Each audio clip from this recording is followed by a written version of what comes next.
Now, moments ago on the Daily Mail website, I posted a story, a column about the president's weekend and his decision to change up the direction he's going. And there's some news in it that I'll share with you. You can also go to the Daily Mail website and read it as you wish. First of all, this Oval Office meeting that occurred last night, several hours between the president and Secretary of Homeland Security, Kristi Noem, Susie Wiles, Corey Lewandowski, other people were there. Stephen Miller was not, all reported by the New York Times. I've gotten in my piece a first account of that meeting.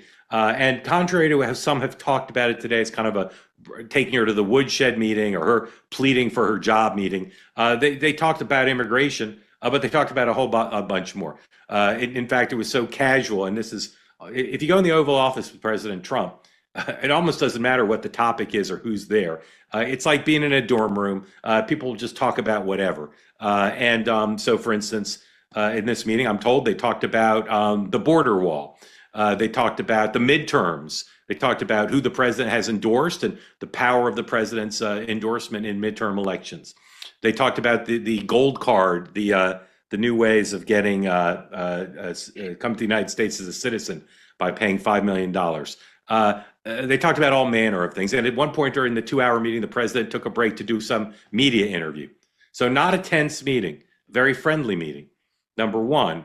Number two, if you want to know why I'm relatively certain that the president is not going to fire Secretary Noem or that she's going to be forced out, despite a lot of speculation about that, she has the support, I'm told, of a friend of hers who's very influential with the president. Her name is Melania Trump. Melania Trump, I'm told, fully supports her friend Kristi Noem, and the president does too. And the president said that on his departure from the White House today. He said Secretary Noem's doing a great job and she's not going anywhere. Lastly, I was told that incredible morning yesterday at the White House. The president spent the weekend in the snow, watching TV, listening to some people on Fox say things were not going as they should have in Minnesota. And hearing from a lot of his friends, and I talk about this at great length on Next Up. I won't reprise the whole thing, but many people with influence with the president told him, you got to change up. This isn't working. And the president's begun publicly and privately to use the word de-escalate, that he wanted to de-escalate in Minnesota. So we saw de-escalation, friendly conversations and characterizations of his conversations with the governor of Minnesota, with the mayor of Minneapolis, sending home and then taking the very divisive head of the Border Patrol out. Now, when the president yesterday watched Fox and Friends, we assume, I don't know that, but on Fox and Friends, Brian Kilmeade, 3 times, we showed this to you on the morning meeting, 3 times said he should send Homan to Minnesota. And the president shortly after that went on Truth Social and said, I'm sending Homan to Minnesota. He's going to report directly to me.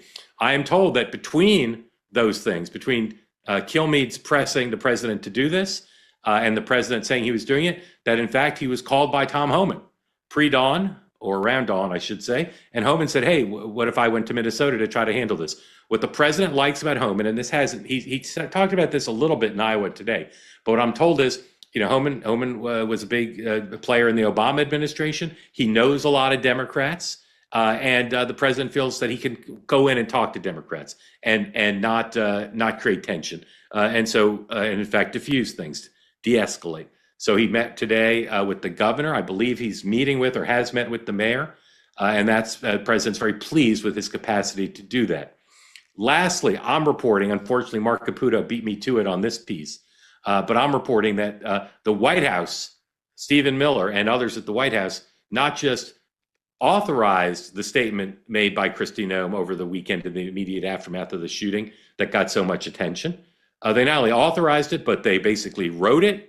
And that after Kristi Noem performed her statement, the White House responded favorably. That at least one White House official told her she did a great job. So I think, again, it's been out there in the air that Secretary Noem was kind of freelancing, kind of like out there ahead of her, over her skis, as they say. In fact, no, this was very much not only what the White House wanted, but the White House asked for.